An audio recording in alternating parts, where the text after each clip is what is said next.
Okay guys, mabuhay maligayang pagbabalik sa aking YouTube channel. My gosh, it's 11. Ano oras na nga? 11:15, mga ilang oras, alas 12 na, ilang minuto na lang, alas 12 na.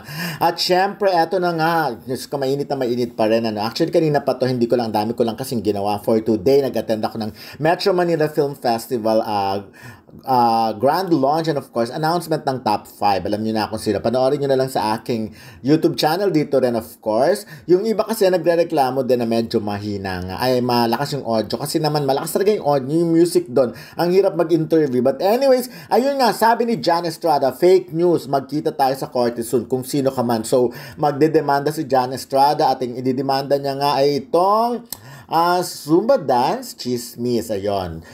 Kasi nga meron siyang pinost doon na parang, ayan, no, lalaki ako, marami nagkakagusto sa akin kasi matipuno, mabait, at gwapo tayo, ano magagawa ko kung tukso na yung lumalapit? Eh, dito kain, ganyan. So, hindi naman talaga magsasalita si Jan Estrada ng ganyan. So, dapat talaga mahuli, mahanap yung mga ganyan para at least mabigyan naman ng leksyon. Hindi pwedeng gagawan mo ng statement ang mga artista ng ganun-ganun na lang. Sinisira mo ang kanilang reputasyon. But anyways, yun nga, no, nakikita naman natin kung nasaan si Priscilla ngayon, nasa kanilang lugar, nasa kanilang bansa. And of course, nagbigay na rin siya ng statement. I'm sure marami na gumawa ng content about that. But anyways, eto naman ang statement ni Jan Estrada. Sabing ganyan, Priscilla and I have mutually agreed to take a break for quite some time now. There's more to the story, but the last thing I want to do is to hurt the people I love. I want to make it clear that I am not in a relationship with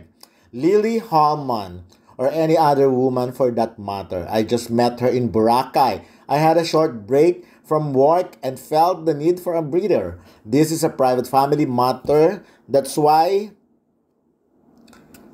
I ask for privacy as we deal with this. Thank you. So, yun na nga, sinabing privacy, etc., etc. Anyways, nakakaloka lang. Di ba parang hindi naman to ang first time actually. Maraming beses na rin. So, pero naayos na solusyonan nung kailan lang to. So, eto na naman ngayon. Nagtataka ako, di ba? Kasi, kung bakit napangalanan ni Priscilla yung girl na nabigyan. So, may nagre-report sa kanya kung anong mga nagaganap sa Boracay or whatever, di ba? So, ayun. But anyways, yun nga di ba? So, alam naman natin na sa sitwasyon ngayon talagang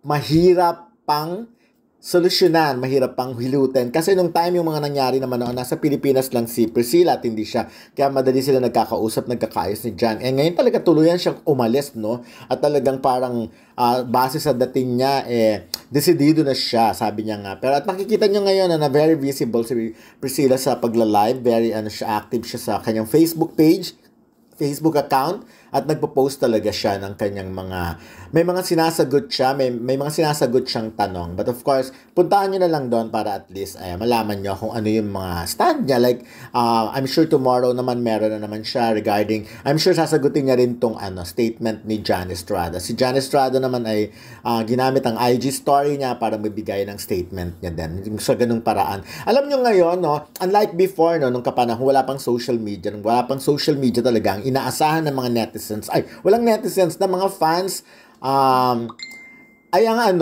mga reporters, kami talaga, or ang dyaryo talaga, radyo, TV. So, yun talaga, kailangan lang magbasa, kailangan nilang manood ng TV, kailangan lang makinig ng radyo para malaman nila ang sagot ng mga artista. So, ganun, no, at talagang legit naman kasi ini-interview talaga ang mga artista para maglabas ng kanilang statement. Ngayon, may mga ganyan nga, no, ang artista mismo ang naglalabas ng statement nila. But unfortunately, dahil din sa social media, may mga nagpapanggap na ganyan na anong tawag sa kanila, na content creator ba o social media influencer or whatever, or may mga channel, may mga Facebook page, naglalabas sila ng mga statement nila na ginagamit nila ang mga artista talaga. At talagang grabe, hindi sila natatakot na gumawa ng mga ganyan. Imagine mo, for you to quote yung mga artista, actually, dami nang nagbabanta sa ganyan. Pero hindi ko lang alam kung paano talaga magagawa ng solusyon. I'm sure sa panahon ngayon, sa tindi ng technology, malalaman at malalaman din naman kung kanino at sino talaga ang pinagmumulan o sinong mga may-ari ng mga ano na yan, ng mga account na yan. Ako talaga, kay John, bibilib talaga ako sa kanya kung talagang makakasuhan niya yung gumawa ng fake news sa kanya. So, pero for now, of course, siguro mas maganda kung ayusin na muna niya ang relasyon nila ni Priscilla, may anak sila. At siyempre, ang ano kasi, di ba, parang alam naman natin yung nangyari pagdating sa love life ni Jan Estrada, di ba? So, may mga kwento, of course, from Janice de Belen, etc. So, kaya lang nga, so mas magandang ayusin kasi hindi na maganda yung pagganyan ang nagiging dating, yung parang pagkatapos may bago, yung ganyan. So, ako kay Jan, mas wag mo na lang tuunan ng attention kung sino mang nag-imbento ng mga statement na kinukote talaga siya. So, mag-focus na muna siya na ayusin ang kanyang relationship. Tama naman yun na it's a family matter. So, yung talagang humihingi siya ng privacy at yun naman talaga ang mas magandang gawin. Talagang dapat isolve ito ng private. Kaya lang iba kasi si Priscilla talagang pinapublic niya talaga lahat ng eksena sa kanila sa relasyon. Siguro yun ang way niya yung para kumbaga kasi 'di ba may mga babae kasi na magtitiis sa bahay na lang pag-usapan, pero may mga babae talaga na fighter na ilalantad nila kung ano man yung mga sa tingin nila gusto nang iparating sa public. So eto na nga, nagsasalita siya at talagang siya talaga ang nakakaloka, yung tapang talaga niya. Iba siguro talaga ang kanyang ang takbo ng pag-iisip niya, no. So iba sa mga Pilipino, sa mga Pinay na parang nag-iisip pa, maraming Pinay ang ganito muna na maghihintay or whatever. Siya talaga reply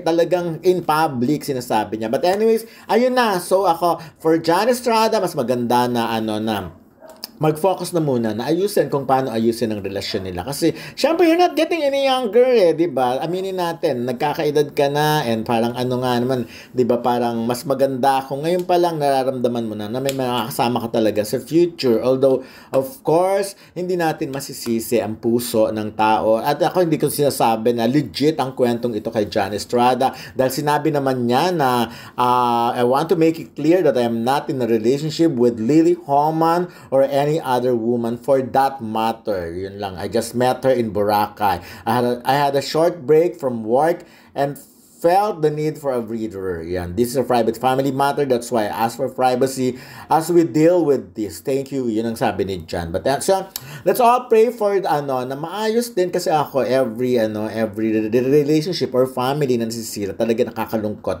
Masakit sa pakiramdam na makita yung mga ganun. Especially kung may anak sila naapektuhan. Ako kasi may mga nakita na ako personally, mga kakilala ko ba, mga kaibigan ko pa na ganyan ang naging kondisyon at talagang nakikita ko ang effect nun sa kanilang mga anak. So, sana lang, as much as possible, ay maayos kung alin yung dapat ayusin. Pero, again, kung ang babae na ang nagdesisyon at tumayaw na talaga, so, well, wala kasi ako talagang kung na lang siguro ang mas mabubuti yung kesa lumala pa ang sitwasyon. Yun lang naman. Pero for now, I wish na sana maayos pa nila. Ang tagal na rin nila, ang laki na ng anak nila. Yun